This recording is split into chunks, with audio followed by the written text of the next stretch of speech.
Based on scientific data, there's greater than 95% chance that Michelle Obama, Jennifer Aniston, and Serena Williams are all born men and now are either transgender, transsexuals, or transvestites to us. And when you determine whether Michelle Obama is actually a man, is to do with the hands and more specifically the index finger and ring finger ratio. It's called the D2 divided by D4 ratio in the scientific world, and it's something they've known for quite some time. The scientific community and people in the past knew that the size of a man's ring finger in proportion to his index finger, and she's wearing this bizarre skull ring, this big giant skull ring throughout the movie, which was a bizarre prop choice. But anyways, in taking these screenshots, I noticed that she had these sort of man hands, these big, thick-knuckled man hands. I actually thought at one point that they were using a male hand model because it just didn't look like there's any way possible that these hands could belong to Jennifer Aniston. She's a very small, petite woman, and she had these big, giant, thick male hands. Then recently, when I was watching this movie about Michelle Obama actually being a man and this whole thing about the ring finger and the index finger, Jennifer Aniston's hands popped back in my mind, and I Googled a few pictures of her hands, and sure enough, her ring finger is significantly bigger than her women. These three and they're iconic figures in our modern day American society. Transgender were all born. There's also been breakthroughs in terms of the sex change operations and plastic surgery. The first sex change operation took place, I believe, a little over 60 years ago, and plastic surgery is going back to ancient times. And in modern history, it goes back to the 1920s. So just like with anything else, if you dump enough time, energy, and resources into it, there'll be a lot of advancement in that technology. And there is in the sex change industry. There have been so many technological breakthroughs that the author of this article suggests that a complete sex change is possible in just 10 years, and that's with full reproductive candidate in the Miss Universe pageant contest. In doing research for this video, I'm really stunned at how much attention and resources that this particular issue is getting. I understand it must be extremely difficult for a person to be born as one gender and identify with the other gender, to feel like a man trapped in a woman's body or feel like a woman trapped in a man's body. I can understand how difficult this must be, and I can think that half of the world's population is living in extreme poverty. On to the next candidate. Of all the three subjects here, Jennifer Aniston is probably the most difficult to prove that she was formerly a man or is still a man now. But I'm going to go through some what I think is fairly compelling evidence. It's a little bit more of a reach, and I'm going to present a few of my own interpretations here to try to make a case. And again, just look at this with an open mind, a pair of fresh eyes, and see what you see. Here's a picture I believe that was released by Jennifer Aniston and her team as a child photo of her. As you can see from the photo, her index finger appears to be larger than her ring finger. And we've already established that her ring finger is much larger than her index finger as an adult. I don't know what's happened here. It looks a little suspicious if this is an actual photo that was put out by her publicity team. So I talked a little bit about Jennifer Aniston's hands being sort of manly and not matching her persona and her physique. Her feet as well have been pictured on the internet. A lot of people have made comments about that. If they looking old, just her hands or her feet look much older than she looks. Of course, she's had plastic surgery. But the bottom line is there's something off here. There's something that just isn't right. Something else that I've noticed that is just a little bit off about Jennifer Aniston, I remember from a long time ago. I don't know if people have noticed it themselves. I am a person with dyslexia and have a different way of viewing things and seeing patterns. I've talked about this in other videos. And sometimes I just notice idiosyncratic things, and I've always noticed that Jennifer Aniston's face didn't move right. It's like she's had so much plastic surgery, even as a young person, that her face just simply didn't move correctly. There's some rigidity in her face. I've seen this with other actors and actresses. You see this quite often with people in Hollywood. When they've had work done, there's just something there. It just makes them look inhuman. And she had it at a very young age. Here's some pictures, I guess, from an upcoming movie where she's not really wearing makeup. They're making her look sort of as a normal person. You can see quite a difference from what she normally looks like. And that can kind of give you the sense of disillusion. I've talked about that before. No matter what happens here, no matter what you decide or what's actually the case, it's still they're presenting an illusion. That's what makes this so believable, is because either way you're seeing an illusion. You can see how she normally presents herself there on the right and how she's presented this upcoming movie. There's not many pictures of her on the internet, or none that I could find, of her volunteering pictures without makeup. This is Jennifer Aniston's strip scene from the movie We're the Millers.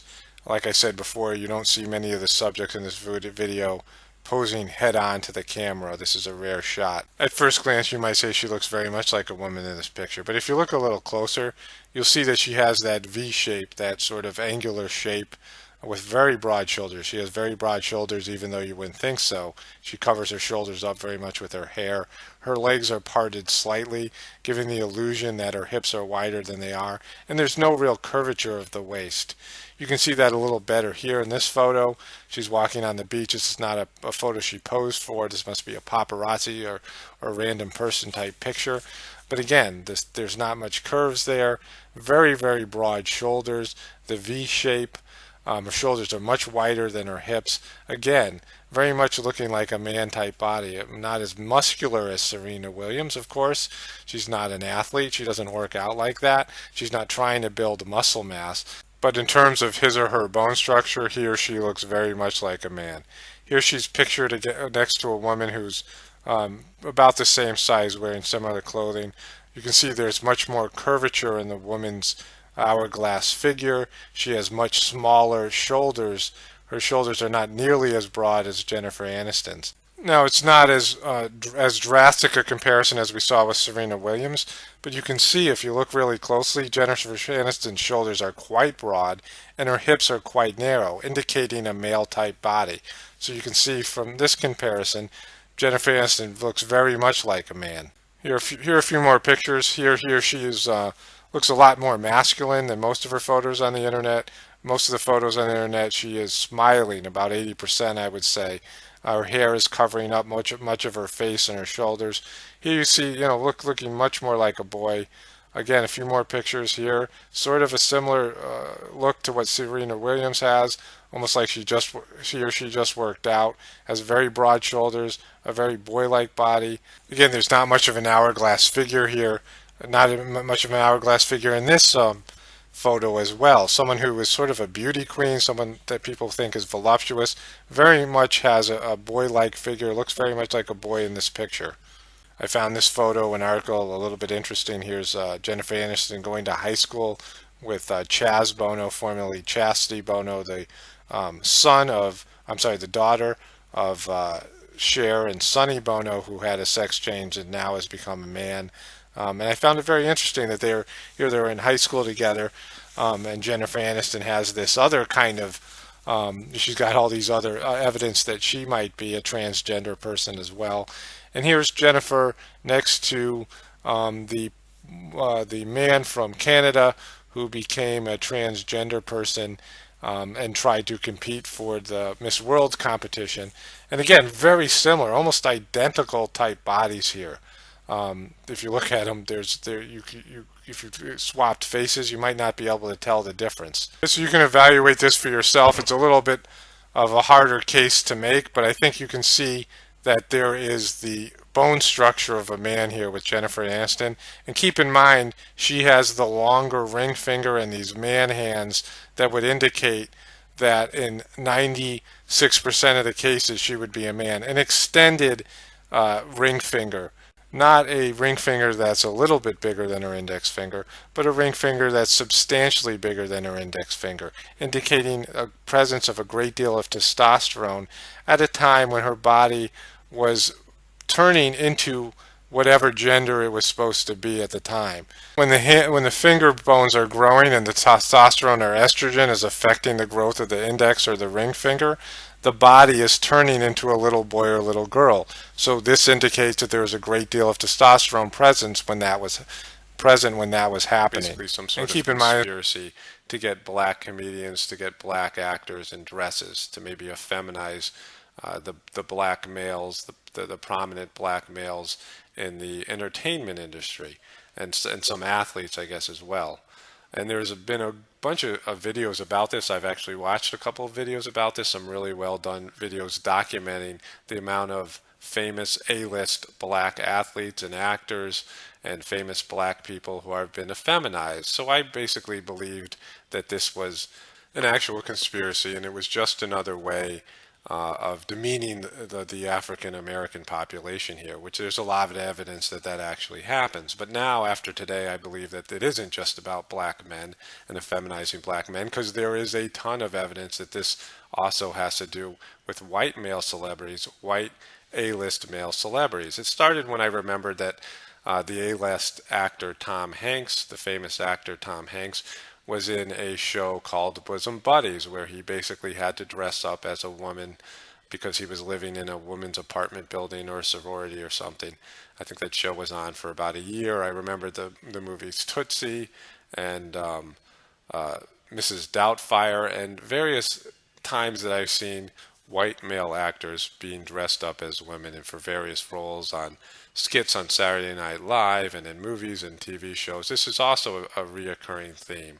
And very recently, while I was doing some research for this video and pulling some screenshots, I came across pictures of Michelle Obama going on the Tonight Show with Jimmy Fallon, and Jimmy Fallon dressing up like a woman. Two of them did a skit with Michelle Obama. So you have this situation where Michelle Obama is twice on the Tonight Show with men dressed up as women. So you have basically three men dressed up as women, including Michelle Obama. So this led me to start looking for other famous actors, white male actors, that had to dress up like a woman in various roles. And it's pretty much all of them. All the A-list actors you can think of in movie after movie and television show after television show, you find that all of these actors, particularly these famous celebrity actors, these A-list actors that make millions and millions of dollars, at some point in their career, they have to dress up like a woman. They have to play the part of a woman. It's like they go into some big executive office and say, I really want to be a famous actor. I really want to be a famous celebrity. And the guy says, oh yeah, well, we'll put on this dress. I mean, you see it time and time again. I'm pretty stunned by this revelation. So it's not just about effeminizing black men, but it's also about effeminizing white men. But getting this idea across babies, that's where they've made genetically modified human beings, and there's some debate about who owns the baby, if the gene is patented, and does the corporation that patented the gene own the genetically modified baby. And then, of course, cloning. They've cloned a sheep, they've cloned a cow, they've cloned various creatures. They're working to secretly clone human beings as well. It's against international law to clone human beings, but they're doing it anyway. And so there's a lot of evidence that they're cloning human beings already. The transgender operations of the future will involve stem cell technology, growing human tissue from stem cell technology. This involves cloning as well. Cloning and stem cell research are completely intertwined with each other. And also that they're actually a man dressed as a woman.